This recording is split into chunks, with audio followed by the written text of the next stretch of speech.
본 영상은 스즈메의 문단 속의 스포일러를 포함하고 있습니다. 이미 작품을 보셨거나 상관이 없으신 분들은 영상을 감상해 주시되 아직 관람 전이시거나 스포일러를 원치 않으시면 뒤로 가기를 눌러주시면 되겠습니다. 신카이 마코토는 제게 있어 참 각별한 창작자입니다. 2002년 감독, 각본, 작화, 미술, 편집까지 거의 대부분을 혼자 작업해 세상을 놀라게 했던 별의 목소리 이후 2004년의 구름의 저편, 약속의 장소, 그 다음 僕たちの前には未だ巨大すぎる人生がどうしようもなく横たわっていた。 마치 감정을 어루만지는 듯 했던 작품, 초속 5cm가 나온 것이 2007년이었습니다. 이 작품에 매료되어 전 지금력이라는 곡을 썼고 이 곡으로 가수 데뷔를 할 수 있었는데요. 일본에서 공연도 해보고 개인적으로 인연이 깊었던 홋카이도 하코다테에서 뮤직비디오를 연출하고 레코드도 발매했던 경험들이 지금까지도 업계 일을 하면서 사는 원동력이 되었습니다. 아직 갈 길이 멀지만요. あの人がたくさん歩きたくなるような靴を作ろうとそう決めた。 2013년에 본 언어의 정원은 짧지만 강렬한 소나기 같은 사랑을 보여주며 계절이 바뀔 때마다 도쿄 신주쿠 교회를 찾아가게 만들었고 2016년 모두가 신카이 마코토를 알게 한 그 작품 너의 이름은 이렇게 극장판 애니메이션이 아름답고 즐거우면서도 마음에 긴 잔상을 남길 수 있구나 라는 걸 알게 해줬습니다. あの空の上で私たちは世界の形を決定的に変えてしまったんだ。 그로부터 3년 후 2019년에 등장한 날씨 아이는 그 연장선에서 숙명을 딛고 일어난 사랑과 성장이라는 형식미와 실제보다 더욱 실제 같은 섬세한 작화감을 더해 신카이 마코토 특유의 작품관을 공고히 했습니다. ねえこの辺りに扉はない？ 그리고 2022년 11월 11일 신작 스즈메의 문단속이 일본 현지에서 개봉하고 이제 2023년 3월 한국에서도 볼 수 있게 되었는데요. 그래서 준비해봤습니다. 팬으로서 오랜 시간 매료되어 온 신카이 마코토의 스즈메의 문단속이 어떤 작품이었는지 이 작품의 사각지대 속 세세한 이야기들을 지금부터 나눠보시죠. 여러분은 지금 기묘한 케이지를 보고 계십니다. お返し申す！行ってきます。迷い込んだその先には全部の時間が溶け合ったような空があった。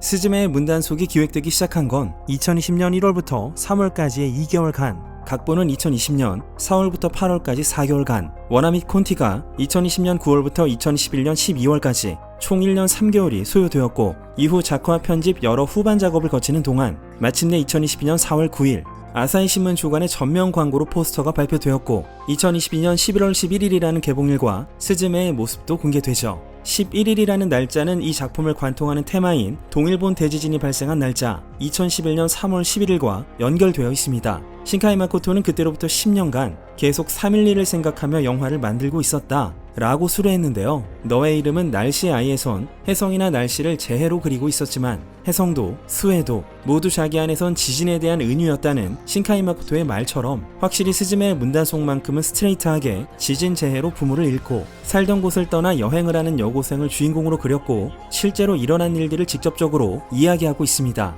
제 딸은 동일본 대지진 전년도에 태어나서 지금은 12살이라 그날에 대한 기억은 전혀 없고 지금 10대인 젊은 관객들도 마찬가지. 어딘가 교과서 속의 일이 되어 실감이 별로 나지 않는달까요? 그토록 우리에겐 거대한 일이었는데 기억조차 희미해지고 있는 지금 많은 사람들이 생생하게 느꼈던 충격을 지금이라도 공유하지 않는다면 늦어버릴 거라는 생각이 들었습니다. 물론 그때라면 지진 재해를 그리는 영화를 보고 싶지 않다고 생각했겠지만 지금이라면 봐도 좋다고 말해주는 분들도 있지 않을까. 덧붙여 11년의 세월이 흐르면서 그 시절에 자신이 만들 수 없었던 걸 지금이라면 만들 수 있다는 생각도 들었고 제 자신과 사회가 변해온 것도 직접적으로 다루고 싶었습니다. 라며 생각을 밝힌 신카이 마코토는 스즈메의 문단속을 제작한 연유에 대해 좀 더 구체적인 말을 이어나갔습니다. 그동안 전국구 극장을 돌며 무대 인사를 해왔는데 확실히 지방에선 인구가 줄고 있는 것이 눈에 띄었고 고향인 나가노현에 갔을 때는 빈집이 부쩍 많아져 있었고 과거에 화려하게 흥청거렸던 장소들이 사라졌습니다. 저희 집안은 건축업을 하고 있었는데 새 건물을 올릴 땐 지진제 같은 의식을 했음에도 마을이나 토지, 즉 장소의 생명이 끝날 때엔 장례식 같은 뭔가를 하지 않았습니다.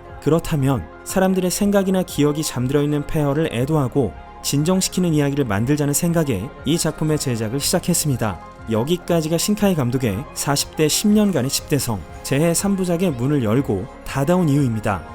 猫を探して九州からあいつが扉を開けたのなんで誰も見えないの 스즈메의 문단속은 장소를 애도한다는 이야기의 원형을 부풀리다 보니 스토리 구조상 필연적으로 로드무비의 형식이 되었고 扉を閉めて鍵をかけるやってみる 폐허를 헤매이는 꿈을 꾸는 17세 소녀 이와토 스즈메 君はなぜ 전국 각지의 폐허 속 재해의 뒷문을 찾고 그것을 닫아 지진을 막는 토지시이자 교사가 되고 싶은 대학생이면서도 君についてこられても困るんだよ椅子じゃん 사실상 작품 전반에 걸쳐 의자로 나오는 이케멘노 히토, 무나가타 소타 이 두 사람의 버디무비 같은 느낌으로 그렸는데요.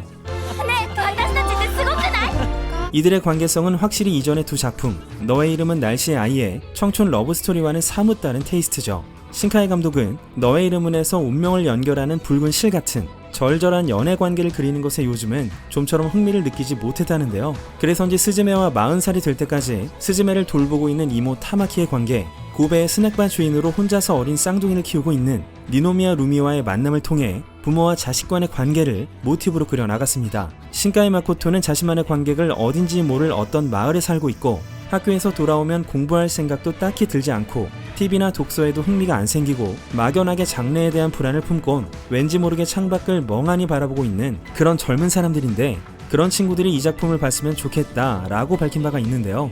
두 명의 주역 외에도 친구, 커플, 가족 단위라는 여러 캐릭터들을 통해 그 어떤 세대도 지루하지 않게 하는 장치와 셋업을 갖춰 놓았습니다.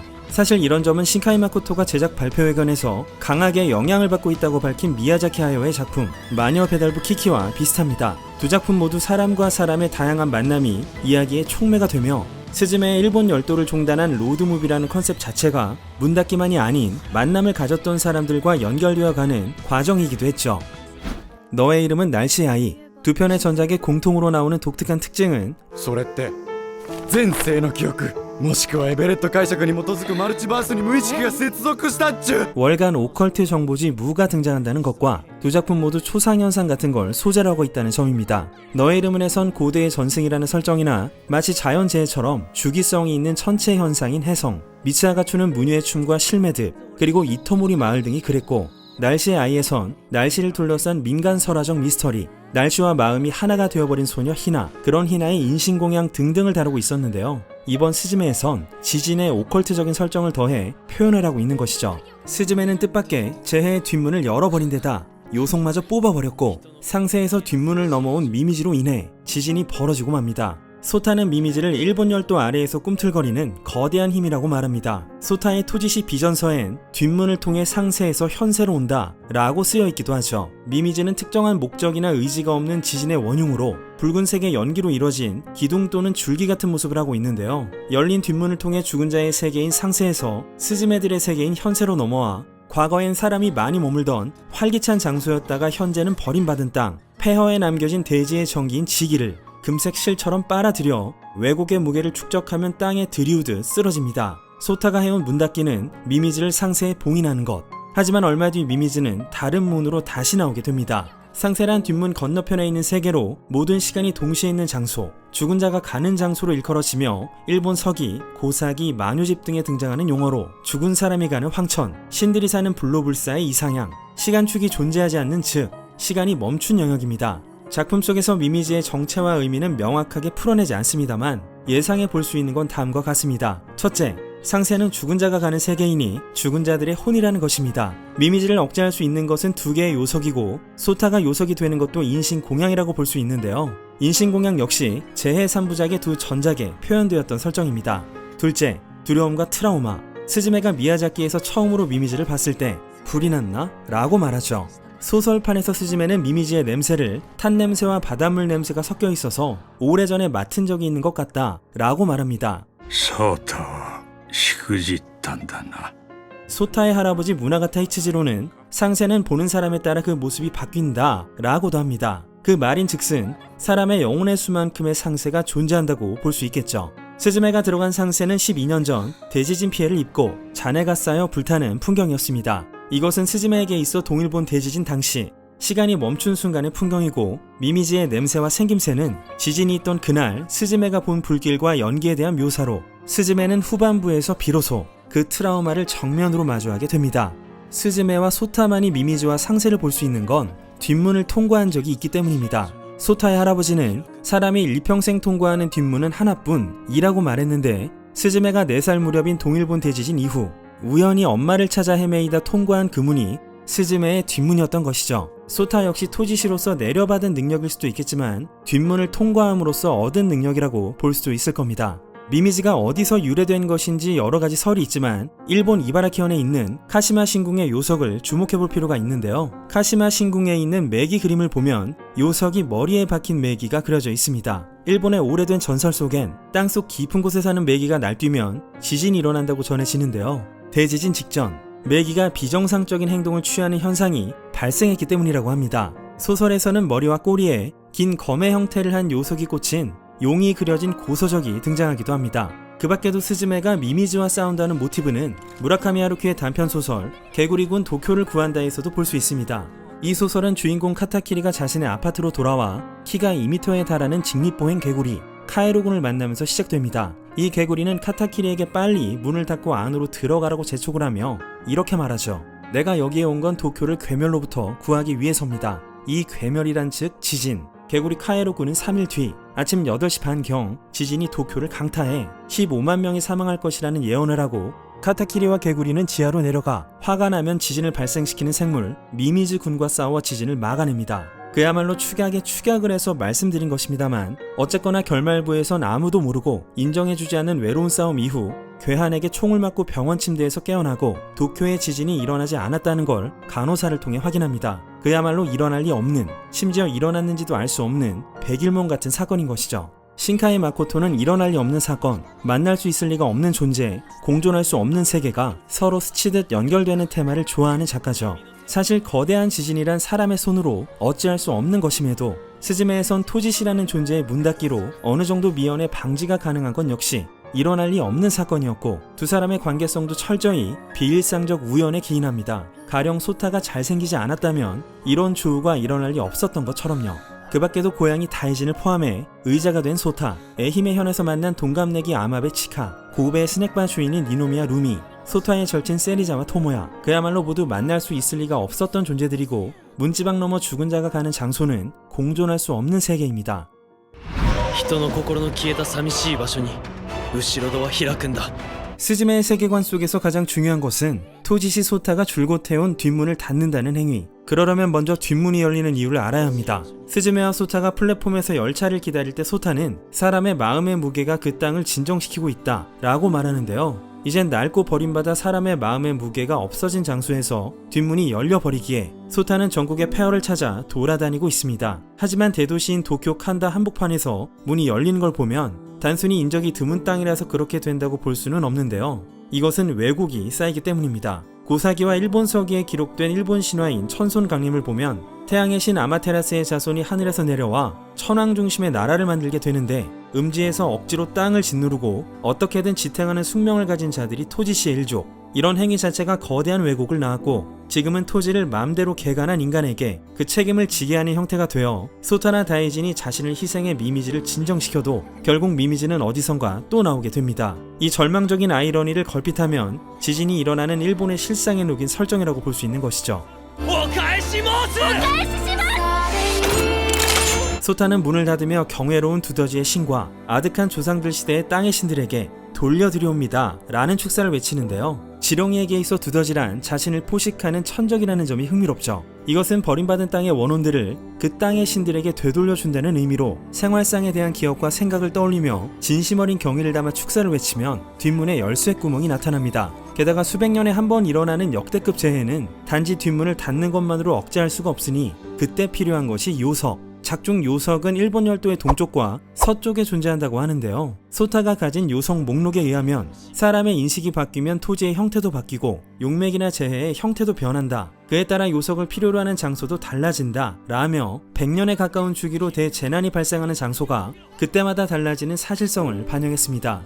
문을 열고 닫는다는 행위도 좀 더 생각해볼 여지가 있습니다. 문을 닫는다는 행위는 문 건너편에서 나쁜 존재가 들어오지 않도록 문 안쪽에 있는 것을 지키는 것입니다만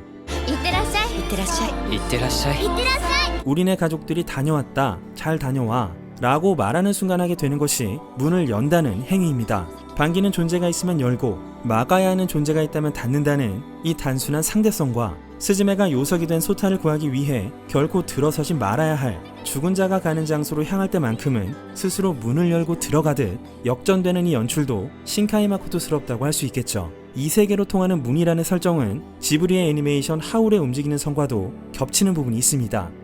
逃げましょう。戦ってはダメ。ようやく守らなければならないものができたんだ。君だ。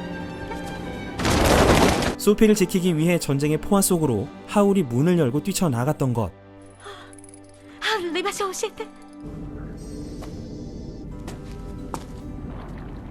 소피가 작품 후반 어린 하울과 조우하고 하울이 좋아하는 장소인 아름다운 평원에 올 수 있었던 것도 바로 이 문이 있었기 때문입니다. スズメちゃんスズメさん 스즈메의 플레임은 이와토 스즈메, 큐슈 남단 미야자키현의 조용한 마을에서 이모 타마키와 함께 살고 있는 17세 여고생입니다. 신카이 마코토는 미야자키 신문과의 인터뷰에서 미야자키가 천손 강림 같은 일본 신화의 시작점이라 이야기의 첫 번째 무대로 설정했고, 이와토 스즈메라는 주인공의 성씨에 대해서도 아마 이와토라는 일본 신화에 등장하는 바위로 이루어진 동굴에서 따왔다고 밝힌 바 있죠. 신화 속에선 태양의 신 아마테라스가 마구 날뛰는 동생 스사노를 피해 아마 이와토에 틀어박혀 세상이 그만 어두워지고 맙니다만, 아메노 우즈메라는 무희가 나타나 그 앞에서 춤을 추며 신들을 웃음짓게 했고, 웃음소리를 들은 아마테라스는 내가 없어 세상이 어두워질 것이라더니 무엇이 그리 재밌냐? 라고 묻는데요. 아메노 우즈메는 당신보다 더 귀하고 놀라운 신이 나타나서 기뻐한다고 대답했고, 그 모습을 보려고 몸을 내민 아마테라스를 끌어내 다시 세상이 밝아지고 평화를 찾았다는 내용입니다. 스즈메라는 이름과 스즈메의 대담한 행동력도 아메노 우즈메에 기인하고 있고, 소타도 토지시 일족으로서 나라를 지탱해온 존재이니 이 둘이 모두를 지키는 여행을 떠나게 된 것이 우연은 아닌 것이죠. 그 밖에도 스즈메의 특징은 이제 고교생일 뿐임에도 죽음을 두려워하지 않는 무모할 정도의 과감함. 4살 때 지진과 쓰나미로 엄마를 잃은 스즈메에게 인간이란 언제 죽을지 모르는 존재이고, 죽음도 그다지 멀리 있는 것이 아니기에 자기 역시 그때 까딱하면 세상이 없을 수도 있었던 죽음에 대한 상대성이 스즈메가 가진 무모함의 원천이 아닐까 싶습니다. 後ろ戸からは災いが出てくる 무나가타 소타는 토지시로서 나이는 22세 전후, 가업으로 내려오는 토지시로는 먹고 살기 힘든 데다 아버지를 동경해 교사가 되고 싶어하는 교육학부를 전공하는 대학교 4학년입니다. 가족이라곤 병원에 있는 할아버지뿐. 거주지는 도쿄 칸다구 오차노미 지역 근처의 조용한 주택가에 작은 아파트, 다다미 8조 정도 되는 방 안엔 조상 대대로 계승되어 온 토지시에 관련된 책들이 넘쳐나고, 소설판에 따르면 부엌이나 화장실의 모든 생활용품은 제대로 정돈되어 있는 꼼꼼한 성격입니다. この辺りに扉はない 특징은 낮고 부드러운 목소리, 주위의 공기감을 바꿀 정도의 미소 등 소설판의 묘사를 보면 그야말로 비일상적인 아름다움을 자랑하는데요. 무거운 사명감을 짊어졌음에도 너무나도 솔직상냥합니다. 자신이 요석을 뽑아버린 탓이라며 자책하는 스즈메에게 오히려 자기가 뒷문을 빨리 발견하지 못해서 그렇다고 말할 정도죠. 이런 소타를 보고 친구 세리자와 토모야는 자기 자신에게 소홀하다며 걱정을 하고, 소설판에서 스즈메는 소타 씨는 위기감이 부족하다고 생각합니다 라고 말하기도 하는데요. 도쿄에선 100만 명의 생명을 구하기 위해 그것이 죽음과 같다는 것을 알면서도 자신을 요석으로 미미지를 봉인해달라며 간청합니다. 이토록 소타가 희생적이고 헌신적인 이유는 뭘까요? 첫 시사회 때 신카이 감독은 토지시는 세상의 일을 자신의 일과 동등하게 여기고 슬퍼한다 라고 말했습니다. 그렇다면 동일본 대지진 당시 소타는 토지시로서 아무것도 할 수 없었던 자신의 무력함을 자책하며 마치 자기 일처럼 공감하며 슬퍼했기 때문이 아닐까. 게다가 자신의 삶 또한 언제 어떻게 끝날지 모르기에 살아있는 한 전심전력으로 전국의 뒷문을 닫고 있는 것으로 볼 수 있습니다. 작중에서 의자가 된 소타가 조금씩 자아와 의식이 희미해지며 아래로 더 아래로 추락하고 현세와 연결된 모든 것으로부터 멀어져 의자에 앉은 채 얼어붙은 그 장소에서 끝이 없는 무감각에 몸을 맡기려 하는 순간 스즈메가 자신을 부르는 목소리를 듣고 현실로 돌아가게 되는데요.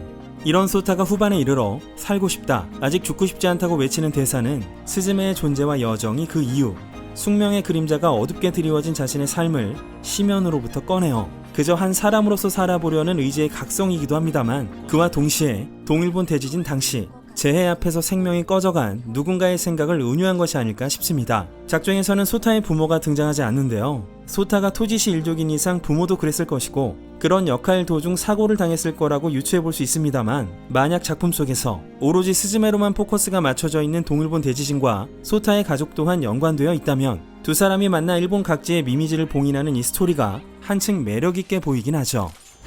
お前は邪魔。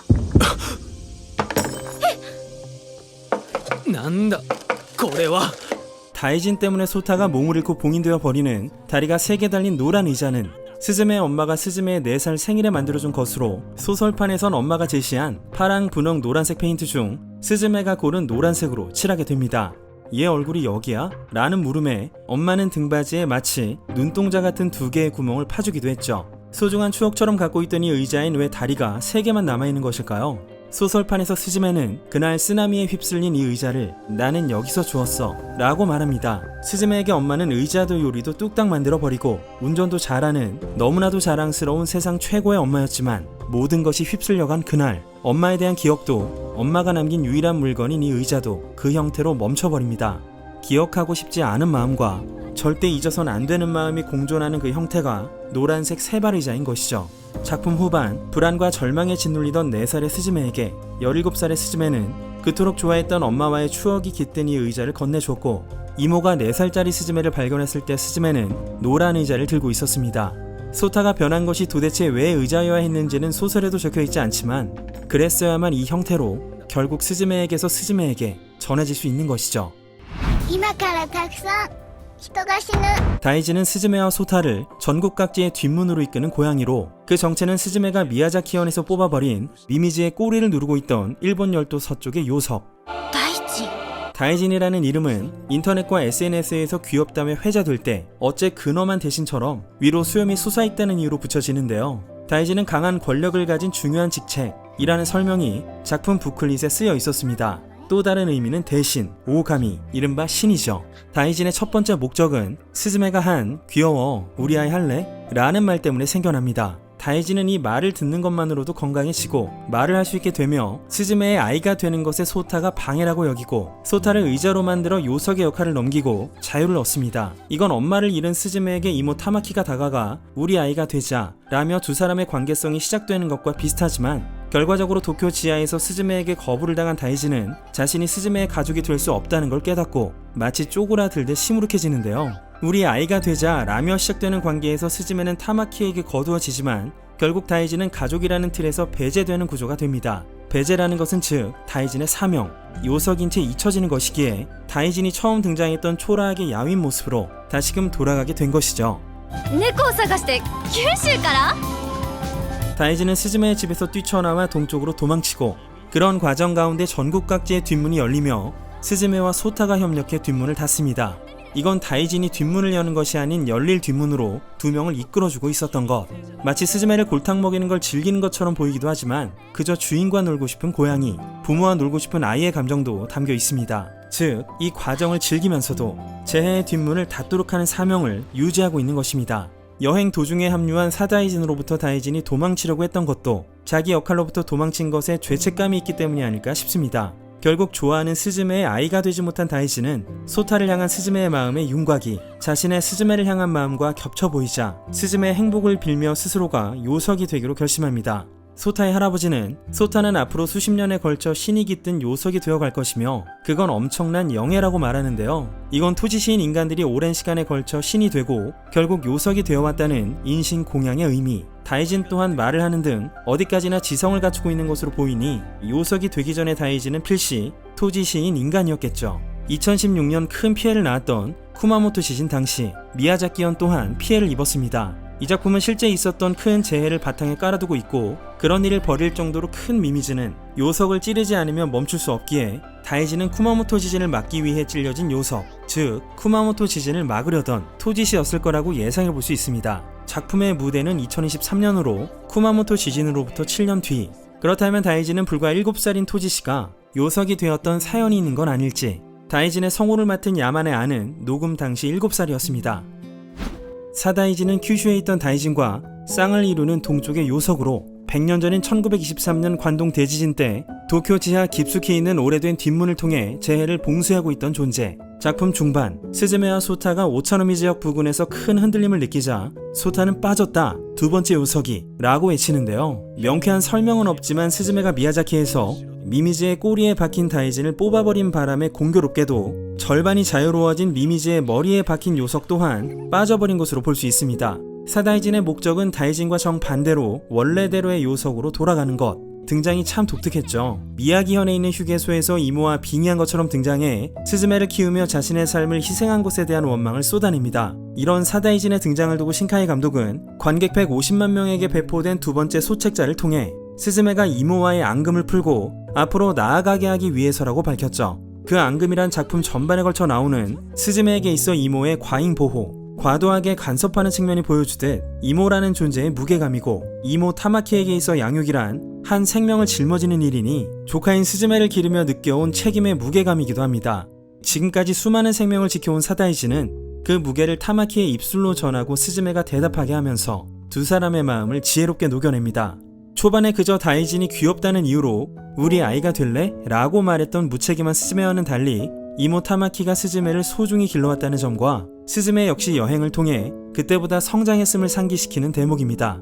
사다이진을 보면 미야자키 하야오의 마녀배달부 키키에 나오는 검은 고양이가 떠오르는데요. 고양이는 옛날부터 신기하고 신성하고 신비로운 여행의 안내자 역할의 이미지가 있고, 일본에서는 곡물이나 책을 쥐로부터 지켜주는 수호신으로서 모시기도 했으나 무엇보다 신카이 마코토 감독이 그녀와 그녀의 고향으로 보여준 고양이에 대한 사랑 때문일지도 모를 일입니다. 실제로 신카이 감독은 스즈메와 쯔바메라는 고양이를 키우고 있고요. 東京だっていつ消えてしまうかわからないと思うんです。だから記憶の中であっても人を温め続けてくれるような風景を。 너의 이름은 후반부에 타키가 했던 이 말은 지진으로 인해 사람들의 일상이 얼마나 단번에 부서지기 쉬운 기초 위에 성립되어 있는가에 대한 것으로, 이것은 자신의 생각을 일부 대변시키고 있었던 장면이었다고 밝혔던 신카이 감독은 날씨의 아이 라스트 씬에서 僕は選んだんだ、あの人を、この世界を、ここで生きていくことを。ひなさん、 일어나버린 재해, 그것을 바꿀 수 없는 세계, 그런 세계에서 살아간다는 결의를 보여줬습니다. 이건 너의 이름은에서 俺こんな場所で何やってんだ。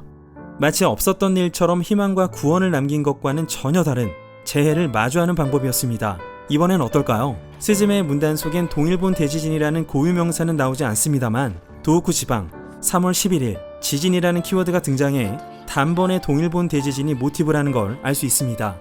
이 작품의 기획서엔 이렇게 적혀 있습니다. 재해에 대해서 정말 이후를 그리고 싶다. 다가올 재해를 두려워하는 것이 아닌 재해가 어쩔 수 없이 끈적이며 일상에 붙어있는 그런 세계로. 이 말처럼 스즈메가 두 전작과 가장 다른 차이점은 작품 초반 진도 3의 지진이 일어나도 동요하지 않는 학생들의 모습처럼 일본인들에게 재해가 얼마나 일상적인 것인지를 동일본 대지진으로부터 12년이 경과한 현실과 맞닿은 형태로 그리고 있는 것이죠. 스즈메의 문단 속은 모든 사람들의 구원에 이르렀던 너의 이름은 모든 사람들이 비가 계속 내리는 세계에 살게 된 날씨의 아이처럼 광범위하고 표층적인 세상과 사회의 형태를 뒤바꿔버리는 세계관이 아닌 일어났던 현실을 딛고 서 있는 스즈메의 좀 더 세밀하고 내면적인 변화를 추적하고 있습니다. 신카이 마코토는 그동안 캐릭터를 물리적, 시간적으로 멀리 배치하고 그런 상황에 저항하는 방법을 자주 사용해 왔는데요. 도치기로 가며 무수히 연착되는 철도만으로 숨막히게 했던 초속 5cm, 두 인물의 시간과 공간마저 다르게 배치한 너의 이름은, 희나를 하늘로 올려버렸던 날씨의 아이. 신카이 월드에서 이 주인공들은 이 거리감을 좁히고 상대를 구원하거나 얻어낸다는 결말에 이르게 됩니다. 물론 스즈메도 소타가 상세에 얼어붙은 채 남겨지긴 합니다만 스즈메가 진정 만나야 하는 존재는 전작들처럼 보이미츠걸 타입의 이성이 아니라 자기 자신이었습니다. 그렇게 이번엔 스즈메의 배경을 초반에 공개하지 않고 어린 시절의 기억도 별로 없습니다. 스즈메가 작중 자기 자신과의 간극과 자신이 떠나온 고향과의 물리적 거리도 좁혀나가야 하는 필연적 과정 때문이죠.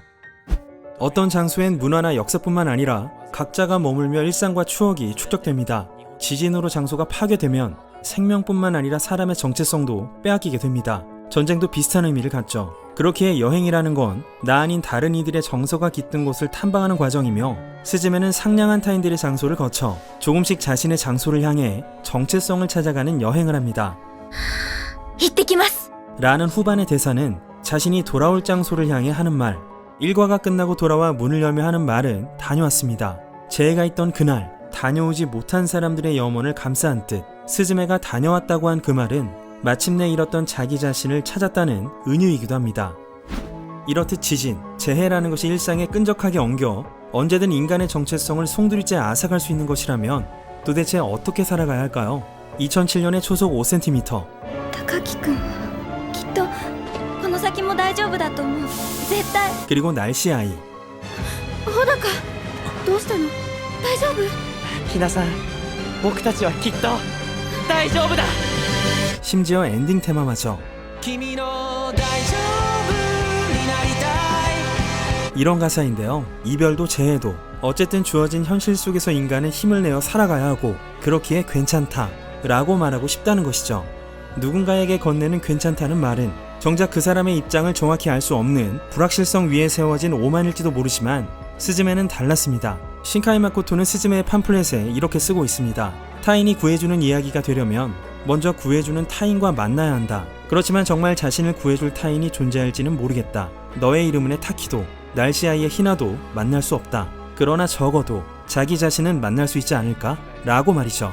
스즈메는 신카이 감독이 지금까지 작품 속에서 관철했던 타인을 향한 괜찮아가 아닌 스스로를 향한 괜찮아이고 스즈메가 반드시 자기 자신을 만나야 했던 이유는 스즈메가 스즈메에게 괜찮다고 말하기 위해서인 것이죠.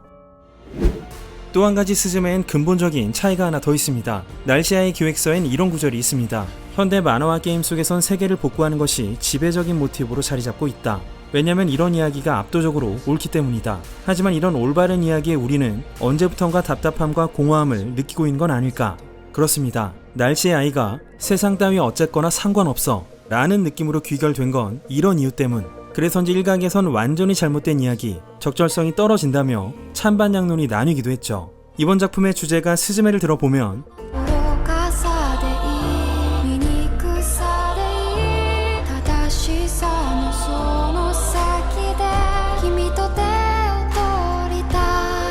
맞다 옳다는 느낌의 이야기에 저항하는 자세를 보여주고 이야기의 맥락 또한 오름의 그 너머를 지향하고 있습니다. 그래서인지 스즈메 역시 일본에서 개봉 직후 찬반양론이 부딪혔는데요. 가장 많이 거론되던 것이 다이진을 취급하는 방식입니다. 앞서 이른바 오름을 거부하고 싶어하는 신카이 감독의 의중을 헤아려 보면 토지 시인 소타를 희생시키는 것이 스탠다드, 다이진이 희생되는 것이 그 저항이라고도 볼 수 있을 겁니다. 소타와 다이진을 비교하거나 절대 다수의 도쿄 사람들과 소타의 생명의 소중함마저 저울질이 가능한 것처럼 묘사되는 점도 그런 측면이 엿보입니다. 너의 이름은의 미츠하보다 이 세상이었던 타키의 선택에서 날씨의 아이의 이 세상보다 히나라는 호다카의 선택을 거쳐 스즈메의 문단 속에선 객관성을 지향하기보다는 확고하게 캐릭터 개인의 간절함에 호소하고 있는 것이죠. 물론 자신이 소중히 여기는 사람을 위해 세상 또는 다른 뭔가를 희생하는 것은 같습니다만 이 세상 자체를 포괄적으로 내던진 날씨 아이에 비해 스즈메에는 다이진이라는 분명한 희생 대상이 존재하고 있습니다. 이 질문을 저 스스로에게 던져보면요. 과연 저 자신도 히나와 소타를 선택하지 않을 수 있을지, 객관적이고도 광범위한 의미의 오름을 관철할 수 있을지는 잘 모르겠습니다만 어쩌면 마치 비약에 가까운 일말의 이기심이라고 할 수 있을 법한 그 선택은 소타의 살고 싶다는 말에도 포함되어 있습니다. 나 하나만 희생되면 세상이 잠잠해질 수 있음에도 살고 싶다고 외치는 것, 올바름 따윈 상관없이 어떻게든 살아가고 싶다는 의지, 이런 개인적 동기의 리얼리티가 신카이 마코토가 정의하는 답답하고 공허한 이야기로부터의 결별인 셈이죠. 이 외에도 찬반양론이 있었던 이유들은 다양합니다. 거룩한 운명이니 스스로를 만나는 여행이니 이 모든 걸 차치하고 이야기의 초반 스즈메가 소타를 쫓는 이유가 약간의 기시감과 소타가 잘생겼기 때문이라는 것, 그리고 서로 끌리거나 고민하는 과정은 전혀 없이 만난 지도 얼마 안 된 소타를 좋아해버리는 것, 애초에 왜 출입금지 구역에 들어갔는지, 신발을 신은 채 무릉덩이로 들어가 문까지 도달한 그야말로 의식을 거치지 않은 일단 저지르고 보는 스즈메의 행동 패턴에 스즈메의 계좌에는 도대체 얼마나 있길래 오로지 스마트폰 하나만 들고 페리에 승선하고 여행을 이어가며 여행지에서 만나는 사람들은 어째서 일말의 경계심도 없이 숙식 제공의 마음까지 다 주는 것인지, 스즈메가 의자로 변한 소타에 앉아버리거나 키스하면 일어난다는 말에 고민 없이 키스하고 과거의 자신과 대면하는 해리포터, 하울스런 전개 등 돌격의 스즈메의 여러가지 측면을 다각적으로 지적하는 의견들이 많았죠. 그 밖에도 민감한 주제를 지금에야 잘 표현해냈다는 찬성파와 지금도 상처로 남아있는 걸 왜 굳이 들추고 있냐는 반대파에 팽팽한 대립도 있었는데요. 누군가에겐 관객의 기대를 저버리지 않는 아름다운 엔터테인먼트 대작이지만 또 누군가에겐 당사자가 세상을 떠나 부재한 거대 재해를 감동적인 형태로 소비하는 과도하게 재해를 상기시키는 지극히 폭력적인 이야기라고 볼 수도 있겠죠. 지진 속보 묘사와 알림음으로 극장에서 트라우마를 느꼈다는 사람들도 있고 그것 때문에 이렇게 극장 상영관 입구에 공지를 내건 사례도 있었습니다. 전작들과 비슷하게 보이는 신카이 패턴을 지적하는 의견들도 있습니다. 항상 배경 및 자연, 물 표현은 기가 막히지만 갑작스럽게 선택된 인간 한 명에게 너무 큰 책임을 밀어붙이고 또 다른 한 명은 감정적으로 돌진하고 역시나 이 세계로 빠진 상대방을 구해낸다는 점이 납득하기 어렵다는 거죠. 이번 작품에서 스즈메와 소타가 지나간 여행지 로케지 루트는 큐슈 미야자키현, 시코쿠 에이메현, 킨키 효고현, 칸토의 도쿄도, 토호쿠의 미야기현 순인데요. 세세하게 보니까 실제로 가본 곳들도 많았습니다. 간단하게 소개를 좀 드리자면 스즈메와 소타가 처음 뒷문을 닫은 폐허는 큐슈 오이타현에 있는 분고모리 기관고, 여기는 오래전 군사 거점이나 보급 기지로 쓰이기도 했던 장소죠. 그곳까지 스즈메가 걸었던 쇠락한 온천거리는 오이타현 동남쪽의 우스키시, 여러분들도 자주 가시는 유후인 근처 작고 고요한 온천 마을인 유노히라, 보시면 거의 동일하게 그려져 있습니다. 쿠마모토와 가고시마 사이에 있는 유노주루 온천도 일부 참고한 느낌이죠. 뿐만 아니라 온천에 있어서는 도치기현 오이타현에 오래된 온천 호텔 폐허들이 여러 제시되기도 했었죠. 포스터 좌측에 그려진 곳은 지금은 철거되어 없는 이바라키현에 있는 하치미 저택, 스즈메의 집은 미야자키 남부로 스마트폰으로 재해 알림이 울렸을 때 미야자키현 남부라고 쓰여있기도 했습니다만 사실은 대부분 오이타현입니다. 스즈메가 소타를 보고 나서 멍하니 있던 건널목은 오이타현 우스키역과 가미 우스키역 사이에 있고, 스즈메가 다니는 학교는 오이타현립 우스키 고등학교, 페리터미널의 간판은 오이타현의 우스키항, 항구는 오이타현의 사가노세키항입니다. 사가노세키항의 경우 신카이 감독이 트위터로 비디오 콘티를 공개했을 때부터 알려졌는데요. 타마키 이모와 오카베 미노루가 일하는 업 협동조합이 있는 곳도 사가노세키항입니다. 미야자키라고는 하나 사실상 오이타 우스키시로부터 북쪽 사가노세키 방면이 대부분 다뤄지고 있고, 지금까지 열거한 것만 봐도 얼마나 큐슈를 로케이션 헌팅지로서 광범위하게 돌았는지도 알 수 있는데요. 스즈메들은 여기서 시코쿠 감귤호를 타고 시코쿠 에이메현의 야와타하마시의 항구로 넘어갑니다. 에이메현에선 다이진이 사진에 찍힌 이오 오지역부터 각종 역사들, 그리고 스즈메가 치카와 만났을 때 보였던 성은 오즈성, 귤이 굴러떨어진 곳은 에이메현 최대 연못인 오우타니케 부근의 오르막길, 다음은 효고현 고베에서 거대한 현수교 아카시 해협대교를 다이진이 걸어 내려오기도 하는데요. 제가 이 다리 꼭대기로 직접 올라가 다이진의 시점으로 찍은 사진은 이렇습니다. 고베에서 대관람차 문짝 미미즈를 봉인한 곳으로 향하는 길은 구라시키시의 와슈잔 하이랜드에 있는 언덕길, 유원지 자체는 고베에 있는 오토기노쿠니가 되겠습니다. 루미와 갔던 맥도날드는 하버랜드 아래쪽 시치노미야 2호점, 루미가 운영하는 스낵바가 있던 상점가 입구는 히가시야마 상점가, 상점가 안쪽은 여러분도 잘 아시는 고베 산노미야역 근처에 있는 니노미야 상점가입니다. 이 야경은 고베의 로코 아일랜드, 스즈메와 루미가 작별한 역은 신고베역, 도쿄에선 소위 찬물역, 오차노미즈역 앞 히지리바시에서 스즈메가 뛰어내립니다만 여기서는 새 철도 노선이 동시에 만나는 이런 장관이 펼쳐지기도 하죠. 철도 터널로 들어간 지하 깊숙한 곳은 작품엔 명시되어 있지 않지만 소설판에는 치우다구의 황궁 지하로 스즈메가 공중에서 떨어지는 장면에서도 아주 잠깐 황궁의 일부가 보이기도 합니다. 근처에 있는 준텐도 의원, 솜포 재팬의 본사 빌딩도 등장하는데요. 솜포는 손해보험의 약자로 보험회사입니다. 세리자와의 소프트탑이 고장난 붉은색 알파로메오 컨버터블을 타고 여행할 때 들렸던 미야기현 게센누마시의 휴게소 오야카이칸에선 세리자와가 해물라면을, 스즈메는 땅콩 크림 샌드를 먹었는데요. 실제로 팔리고 있다고 합니다. 그리고 엔딩 때 다시 돌아온 소타와 스즈메가 재회하는 장면, 그 뒤에 펼쳐진 항구는 미야자키 니치난시의 아브라차항입니다. 먼지 입자마저 표현하는 충실한 물리 감각과 구름과 햇살과 물, 모든 사물의 예리한 형태를 담으려는 집념이 가득한 작화, 겸손하고 소중한 일상성, 쉽고 흔들림 없는 보편성, 왕도적임과 동시에 무척 일본적이고 다층적인 스토리를 현대를 사는 다양한 세대의 사람들에게 짙은 호소력으로 전해온 신카이 마코토의 작품과는 그야말로 애니메이션이라는 엔터테인먼트로서는 경지입니다.